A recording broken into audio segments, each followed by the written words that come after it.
Before we break down exactly what is happening inside the walls at Bank of America Stadium, I need you to do me a massive favor and hit that like button right now to help us dominate the algorithm. I also want to see exactly where the Panther Nation is tuned in from today.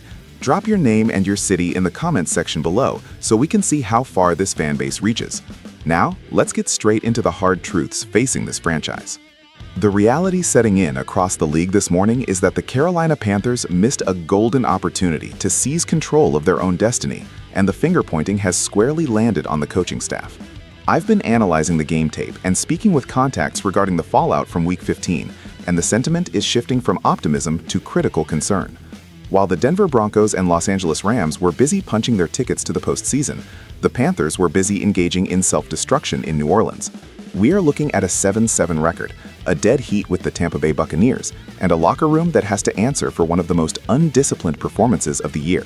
When you look at the breakdown provided by national analysts, specifically the crew over at Bleacher Report, it is impossible to ignore that head coach Dave Canales has found himself on the wrong side of the narrative.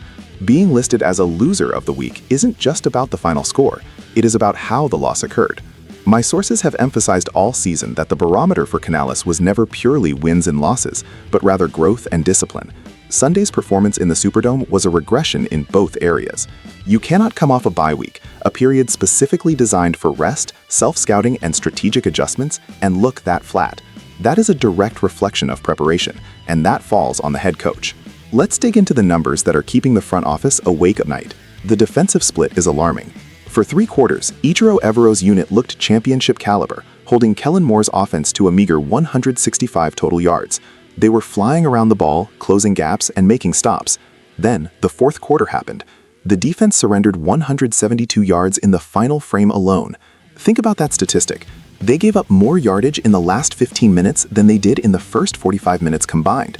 When you blow a 17-7 lead in the 3rd quarter against a last-place division rival that you have already lost to once this season, it raises serious questions about conditioning and in-game adjustments. However, the statistic that is arguably more damning for an offensive-minded head coach like Canales is the yardage differential between production and penalties. The Panthers' offense managed only 154 passing yards. In the modern NFL, where the rules are tailored to facilitate the passing game, throwing for 154 yards is a recipe for failure. But what makes it worse is that the team racked up 103 penalty yards. When your penalty yardage is almost equal to your passing output, you are not playing winning football. You are beating yourself. Discipline issues of this magnitude, especially this late in the season with a playoff berth on the line, are usually indicative of a team losing its mental edge. The context here is critical because the stakes have not been this high in Charlotte since 2017. The franchise is chasing its first playoff appearance in 7 years and its first NFC South title since 2015. The door was wide open. The Tampa Bay Buccaneers, who have held a stranglehold on this division for the last 4 years, are currently reeling. They have lost 2 straight games and 5 of their last 6. They are vulnerable. Yet instead of stepping on their throats and taking a 1-game lead in the division, Carolina stumbled.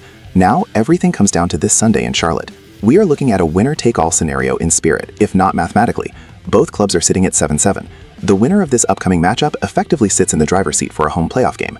My understanding of the situation is that while Canales has likely shown enough development in Bryce Young and the roster's culture to avoid the hot seat this offseason, games like the win in New Orleans erode political capital quickly. Owners want to see that their investment yields results in high-pressure situations. Losing to a bottom-tier Saints team twice in 6 weeks suggests that the Panthers are playing down to their competition rather than elevating their standard. The upcoming game against Tampa Bay is being viewed internally as a referendum on the season. If the Panthers can rebound, clean up the penalties, and exploit a struggling Bucs team, the narrative flips back to a successful turnaround season. But if they come out flat again, at home, with the division title on the line, the conversation surrounding Canales and this roster construction is going to get significantly louder and more negative. The defense cannot afford another 4th quarter collapse, and the offense simply must produce more than 150 yards through the air if they want to be taken seriously as a playoff contender. This is the moment where we find out if the culture change in Carolina is real or if it's just a facade. The talent is there to win the NFC South, but the discipline is lagging behind. I need to hear from you guys on this. Do you trust Dave Canales to get this team disciplined enough to beat Tampa Bay this Sunday, or did the loss to the Saints expose fatal flaws in this team's identity?